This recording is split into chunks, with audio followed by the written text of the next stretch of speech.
तो hello guys, आज की वीडियो में हम लीड कोड का टू सम प्रॉब्लम देखने वाले हैं, जो कि LeetCode two sum problem है, जो कि फर्स्ट क्वेश्चन है लीड कोड का है। यहाँ पे टू सम यानी कि हमें एक यहाँ पे वो मिल रहा होगा, एरे मिल रहा होगा, जिसका हमें कोई भी दो नंबर का सम करके हमें टारगेट के इक्वल लाना होता है। तो हम यहाँ पे सबसे पहले ये चीज़ मैंने लिया हुआ है इम्पोर्ट, इसका कोई यूज़ नहीं है वैसा, तो इसको हम हटा देते हैं। अब हमारा यहाँ पे जो भी हमें सॉल्यूशन दिया हुआ रहता है वो ये दिया हुआ रहेगा और ये भी हमें दिया हुआ रहेगा। हमें कोडिंग यहाँ से करना होता है।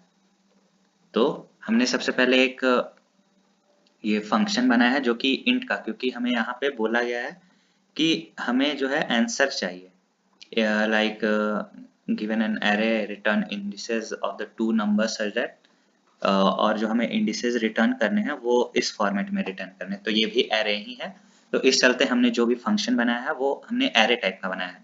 तो उसके अंदर हमें नम पास किया है, जो कि हमारा जो भी वो लीड कोड हमें मतलब हमारा कोड को टेस्ट करेगा, वो इसमें नम्स नाम का एरे डालेगा और वही टारगेट डालेगा। उसके अंदर अब हमारे पास होता है मैप।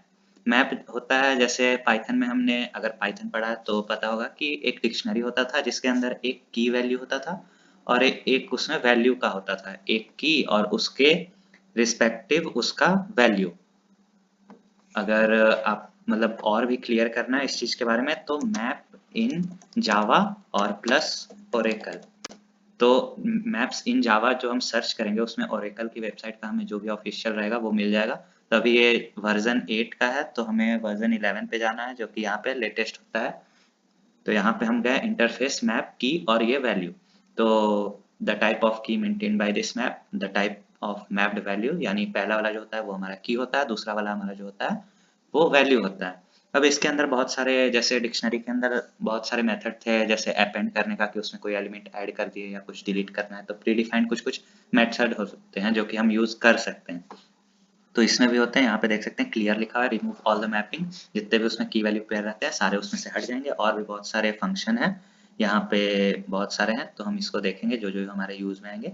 तो हमने एक मैप जो जैसे डिक्लेयर करना होता है तो पहले हम उसका टाइप लिखते हैं। तो हमने टाइप तो लिख दिया कि मैप होगा, एक उसके अंदर इंटीजर टाइप का की होगा और इंटीजर टाइप का ही वैल्यू होगा, और फिर उसका नेम दे दिया मैप। उसके बाद न्यू हैश मैप, क्योंकि हैश मैप में ही वो मैप रहता है, तो न्यू और हैश मैप टाइप का एक न्यू ऑब्जेक्ट का इंस्टेंस बन गया यहाँ पे। उसके बाद अब हमें एक लूप चलाना है, क्योंकि हमें हर एलिमेंट पे जाना है, तो हर एलिमेंट पे जाने के लिए हमें लूप चलाना पड़ेगा क्योंकि एरे है। अब हमें यहाँ जावा में ये फंक्शनैलिटी मिलता है कि नम्स जो भी अगर एरे है डॉट लेंथ लिख देते हैं तो उस चीज का हमें लेंथ मिल जाता है कि उस एरे में कितने एलिमेंट है। अगर 5 एलिमेंट है उसमें तो हमें लेंथ 5 मिल जाएगा। तो यहाँ पे 0 से हमने less than nums dot length यानी एक कम तक चलेगा, यानी अगर 5 एलिमेंट है तो 0 1 2 3 4 वहां तक चलेगा, 5 एलिमेंट हो गए। तो इसके अंदर फिर हम लोग चलेंगे इंट करेंट एलिमेंट, तो इसको हमने CUR से डिनोट किया हुआ है, यानी कि करंट एलिमेंट जो कि होगा नम आई। जो भी आई का ये लूप चल रहा होगा वही करंट एलिमेंट होगा, क्योंकि अगर पहला बार लूप चला है तो वो पहले एलिमेंट पे ही होगा ना। तो यहाँ पे हम पहले एलिमेंट को एक्सेस कर चुके हैं करंट नाम से। उसके बाद हमें जैसे क्वेश्चन में दिया हुआ है कि हमें दो नंबर्स का सम करके उस टारगेट के इक्वल जाना है। तो हमने यहाँ पे एक कमेंट आउट करके लिख दिया है कि करंट प्लस एक्स, यानी कि जो अभी करंट एलिमेंट है उसमें क्या जोड़े जो कि हमारा टारगेट जो है वो अचीव हो जाए। तो अब यही तो फॉर्मूला हुआ। अब इसी करंट को बस हमने लेफ्ट साइड से राइट हैंड साइड पे ले गए हैं। तो x is equal to target minus current, जो भी हमें टारगेट मिला हुआ होगा और जो करंट एलिमेंट होगा दोनों को माइनस कर देंगे और x में स्टोर करा देंगे। तो वही चीज नीचे में डिफाइन करके x को उसमें ये चीज पुट कर दिए हैं। तो जो भी यहाँ पे हमारा टारगेट रहेगा और जो करंट एलिमेंट रहेगा वो दोनों माइनस होके x के इक्वल टू में स्टोर हो जाएगा। अब हम जाएंगे इफ के कंडीशन में, मैप डॉट कंटेंट्स की। अभी हमारा पहला बार लूप चला है तो पहला बार में क्या होगा, मैप के अंदर हमारा कुछ है ही नहीं, मैप तो अभी एम्प्टी है क्योंकि हमने कुछ डाला ही नहीं है। तो मैप डॉट कंटेन की एक्स, कंटेन की एक प्री डिफाइंड फंक्शन होता है जो कि अभी मैंने बताया, यहाँ से आप देख सकते हैं जो भी इसके अंदर फंक्शंस रहते हैं। तो यहाँ पे कंटेंट्स की एक बूलियन टाइप का प्री डिफाइंड फंक्शन है जो कि एक की लेता है, returns true if this map contain a mapping for the specified की, यानी कि अगर हमने जो भी यहाँ पे की पास किया है अगर वो इस मैप में प्रेजेंट है तो ये रिटर्न करेगा ट्रू, नहीं तो रिटर्न करेगा फॉल्स। तो अभी तो हमारा ये पूरा एम्प्टी था एरे, तो हमारा कुछ इसके अंदर मिलेगा ही नहीं, तो ये फर्स्ट इटरेशन के लिए फॉल्स यहाँ पे आएगा। तो इफ के अंदर फॉल्स रहता है तो वो एग्जीक्यूट नहीं होगा। तो उसके बाद ये नीचे आ जाएंगे, नीचे में हमारा मैप डॉट पुट। अब यहाँ पे हम मैप डॉट पुट देख लेते हैं। अगर यहाँ पे नहीं मिल रहा है तो हम लोग Ctrl+F दाबेंगे, तो यहाँ पे हमें फाइंड करने का ऑप्शन मिल जाएगा। उसके बाद यहाँ पे हमें डालना है, यहाँ पे क्या था, पुट। तो यहाँ पे हमें डालना है पुट और सर्च करेंगे तो पुट, और यहाँ पे हम और इसके आगे की भी वैल्यूज को देख सकते हैं। तो इसके आगे की वैल्यूज मेरा यहाँ पे रिकॉर्डिंग का वो आ रहा है, इस चलते मेरे को नहीं मिल रहा है। तो यहाँ पे इधर से ही देख लेते हैं, इधर कहीं होगा, हाँ पुट। तो पुट में पहले हम लोग की डालेंगे और वैल्यू डालेंगे।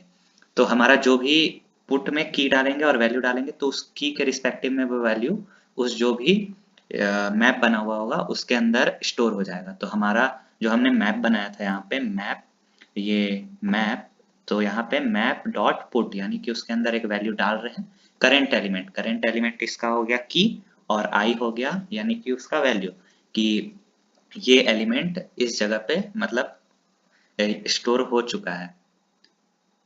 और फिर लास्ट में क्योंकि ये तो हमारा चला नहीं कंडीशन, उसके बाद अब हम जाएंगे फॉर के दूसरे आइटरेशन में। अब दूसरे आइटरेशन में गए तो i1 हो गया, अब i दूसरे बार के लिए चलेगा, फिर से ये फॉर्मूला वहां पे पुट होगा और वापस से x का जो भी वैल्यूज आएगा वो यहाँ पे खोजा जाएगा। कि अगर जैसे लेट सपोज कि पहले बार में कुछ नहीं था, एक सैंपल एरे ले लेते हैं 1 2 3 4 5 एंड 6, और हमें टारगेट एलिमेंट क्या चाहिए, वो है लेट सपोज 4 और 2 का सम 6। तो हमें लेट सपोज 6 चाहिए। तो अगर हम पहले आइटरेशन में गए तो वो तो 1 पे था, उसके लिए कुछ फाइंड नहीं हुआ। अब जब दूसरे आइटरेशन पे हम लोग गए तो अब दूसरे के आइटरेशन पे हमें 1 वैल्यू तो जो अलग हमने बनाया था उसमें तो हमें मिलेगा ही 1। तो अब उसमें सर्च होगा, जो भी यहाँ पे कैलकुलेशन होगा हमारा, उसमें सर्च होगा 6, क्योंकि टारगेट तो हमारा 6 था। तो 6 माइनस, और जो अभी करंट एलिमेंट था 2, तो 6 माइनस 2 4, क्या इसमें 4 है, नहीं है। तो ये भी कंडीशन वापस से फॉल्स होके फिर ये पुट होगा। तो दूसरे बार में ये चीज 2 आ जाएगा, फिर यहाँ पे 2 से जब ये इटरेशन 3 वाले पे जाएगा तो यहाँ पे 3 हो जाएगा। तो अब ये इस चीज में फाइंड करेगा कि क्या यहाँ पे ये 6 माइनस 3 3 हो गया, क्या ये मैप में 3 है प्रेजेंट या नहीं। तो अभी 3 भी नहीं है, तो अब ये फिर आगे नेक्स्ट आइटरेशन में जाएगा। अब नेक्स्ट आइटरेशन में क्या है 4। अब 6 माइनस, टारगेट हमारा 6 का था और करंट एलिमेंट अब आ गया है 4 पे, तो 6 माइनस 4 अब हो जाएगा हमारा 2, और ये पहले का 3 था तो 3 ऐड कर चुके हैं। तो अभी जो अब हमारा आया 2, अब हमें 2 इसमें खोजना है। तो अब हम यहाँ पे देख सकते हैं कि 2 इसमें है।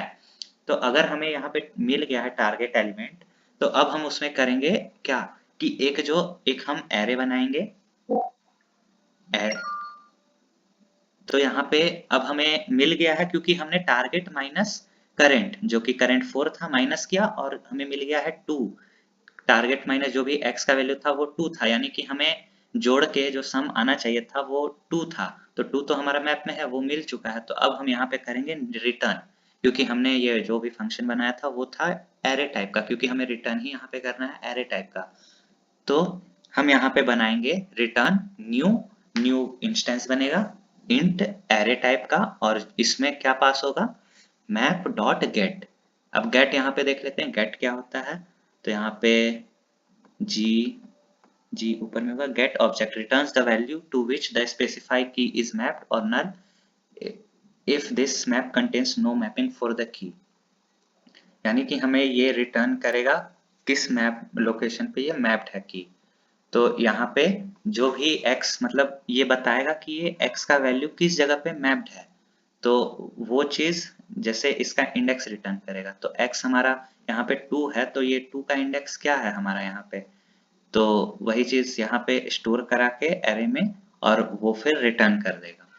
तो यही था हमारा लीड कोड का प्रॉब्लम 1, जो कि है टू सम। और ऐसे ही करके हम लोग डेली डेली या जब भी रेगुलरली टाइम मिलेगा तो डेली एक एक लीड कोड का क्वेश्चन सॉल्व करते जाएंगे, और जो भी इसका सॉल्यूशन होगा वो भी मैं शेयर करता जाऊँ। तो अगर आपको समझ में आया तो इसे नोट डाउन करके आप रख ले, क्योंकि लिखने से प्रैक्टिस होता है और चीज़ें याद भी हो जाती हैं। तो इसको नोट डाउन भी कर ले, और बाकी नेक्स्ट वीडियो में मिलते हैं, तब तक के लिए बाय बाय गाइस।